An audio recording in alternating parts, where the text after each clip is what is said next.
It looks like The Rock is paying his dues because look what he wore at the Met Gala.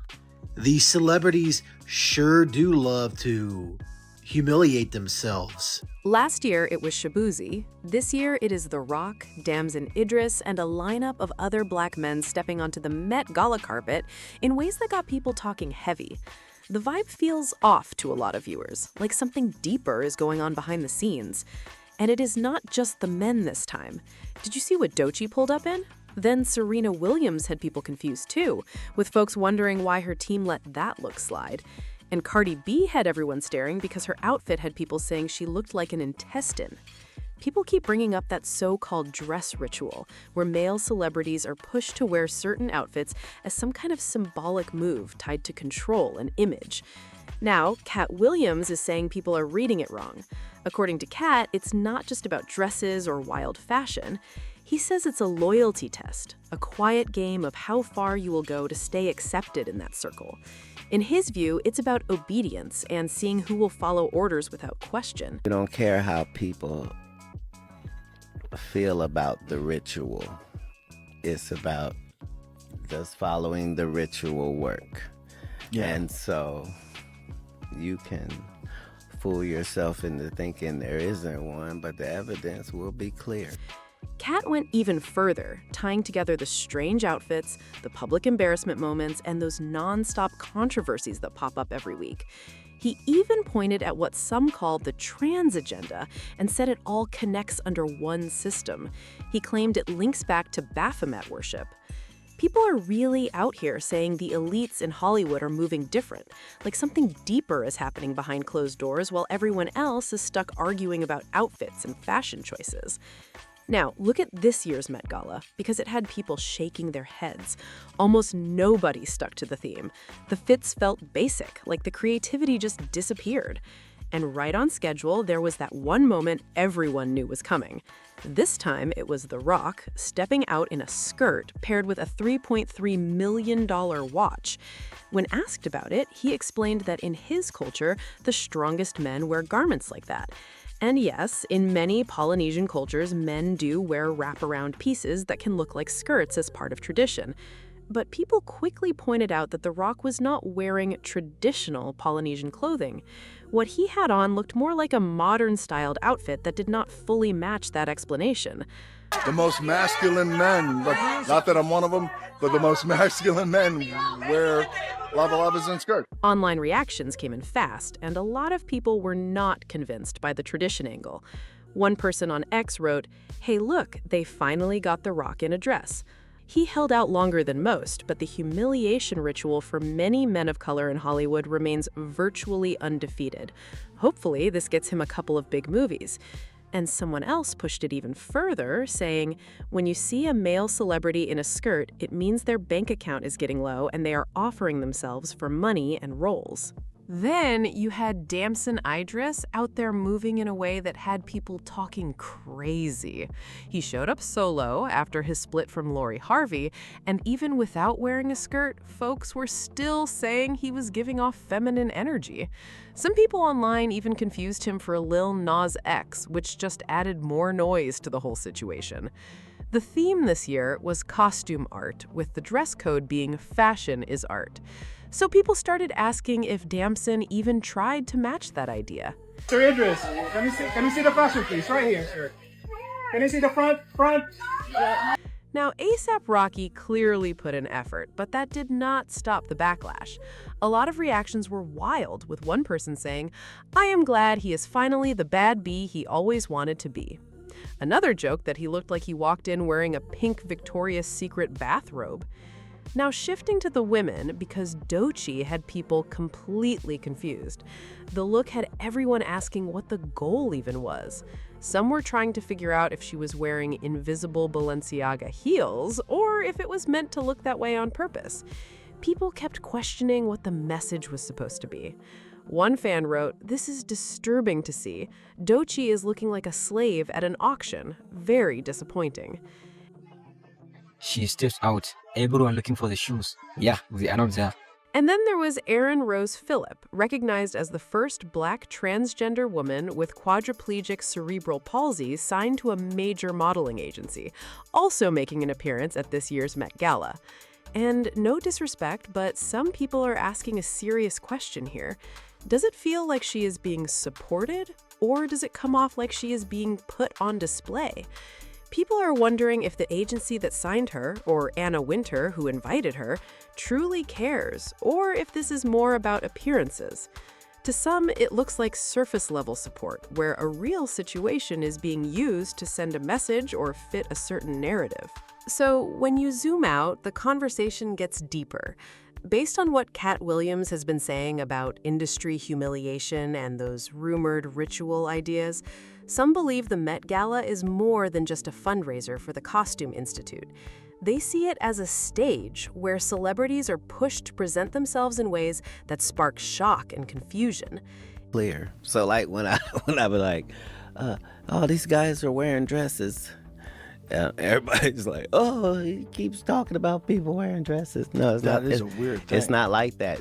Look at it from a different way. Look at it. Show me one person that ever wore a dress in Hollywood unsuccessfully. That's how you understand what a ritual is. So 20. In that view, the theme is secondary, and the real pressure is about how far someone is willing to go with their image. Look at the outfits people keep talking about. They can be extreme, uncomfortable looking, or designed to completely change how the person is seen. You see feathers, latex, chains, and oversized shapes that make them look almost unreal. For some viewers, it gives off a very staged and calculated feeling. Celebrities walk those steps knowing the internet will react instantly. There will be jokes, criticism, and endless clips. Still, they show up and go along with it. Some believe, like Katt suggested, that showing up and going along with it signals loyalty and proves they are willing to play the role they are given. Some people break it down like this. If you go along with everything, you get access to deals, protection, and more fame. If you push back, you risk being left out. That idea keeps popping up in conversations about how the industry works behind the scenes. Others take it even further, pointing at certain outfit details and saying they carry hidden meanings. They mention symbols like horns, repeated eye designs, inverted crosses, and broken doll visuals. Then there's the timing that people keep bringing up, since the Met Gala lands on the first Monday in May, close to Beltane, which is known as an old seasonal festival. When you look at the patterns people highlight, they bring up things like serpents, blindfolds, and outfits so structured that movement looks restricted. It all adds to the conversation for those who feel something deeper is being presented. There was also talk about younger attendees, even though the event is officially 18+, with attention on Blue Ivy being present and styled in a more mature look, which sparked mixed reactions online. All of this keeps building into one big question people cannot ignore. Are these celebrities actually choosing these looks freely, or are they playing a role to stay in the spotlight? Because when you see the same patterns repeat year after year, it starts to feel less random and more controlled. Some insiders say stylists, brands, and major fashion houses have a huge say in what gets worn. That means the final look is not always the celebrity's personal choice, but part of a bigger plan tied to publicity and headlines. The more shocking the outfit, the more attention it grabs. And attention is the real currency in that world. At the same time, others argue it is just fashion being extreme on purpose, meant to push boundaries and get people talking. But when the reactions keep getting stronger and more divided every year, it raises eyebrows. Whether it's strategy, pressure, or pure creativity, one thing is clear. The Met Gala is no longer just about fashion. It's about controlling the conversation and dominating the spotlight. And this is where the conversation really splits. Some people see all of this and say it's nothing more than entertainment mixed with bold fashion choices. Others are convinced there's a deeper system at play where image, influence, and control all collide in one place. You have fans defending their favorite celebrities, saying they're just expressing themselves and taking creative risks. Then you have critics looking at the same moments and calling it staged, saying the reactions feel almost predictable at this point. Every outfit sparks outrage, memes, debates, and non-stop attention, which only keeps the cycle going. Social media makes it even louder. Within minutes, clips and photos spread everywhere, and the narrative starts forming before anyone even hears the full story. One side calls it art, the other calls it manipulation, and both sides keep feeding the hype without even realizing it. At the end of the day, whether people love it or hate it, the Met Gala keeps winning because everyone is watching, reacting, and staying locked into the spectacle. And by the time the night is over, the real impact is already locked in. Every look, every reaction, every headline starts shaping how these celebrities are seen moving forward. It's not just about one event. It's about the long game of staying relevant in an industry that moves fast. Some stars come out of it with more buzz than ever, landing deals, roles, and bigger opportunities. Others end up trending for the wrong reasons, becoming the center of jokes and harsh criticism. That contrast is what keeps people questioning if it is all worth it in the first place. You can see how quickly the narrative flips. One minute, someone is being praised. The next, they're getting dragged across every platform. That pressure alone makes people wonder how much control these celebrities really have once they step onto that carpet. No matter how you look at it, the Met Gala has turned into more than a fashion event. It is a high-stakes moment where image is tested, reputations shift, and the entire world watches every move under a microscope. And when you stack all of this together, it starts to paint a bigger picture that people cannot stop debating. Is this all just part of the entertainment machine doing what it does best? Or is there something more calculated behind the scenes? Because the patterns, the reactions, and the outcomes keep lining up in a way that feels hard to ignore. Some believe it's all strategy, designed to keep certain names trending while shaping how the public thinks and reacts.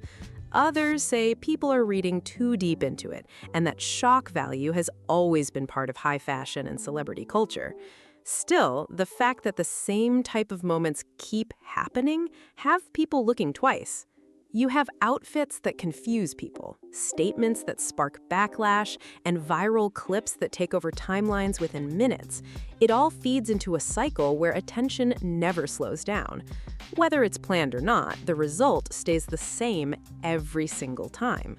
In the end, people are left trying to figure out what is real, what is performance, and how much of it is actually in the celebrity's control once the spotlight turns on. So now people are looking ahead, wondering what this all means for the future of events like the Met Gala.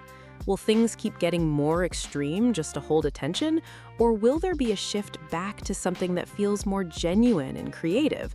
Because right now, the line between art, spectacle, and strategy feels more blurred than ever.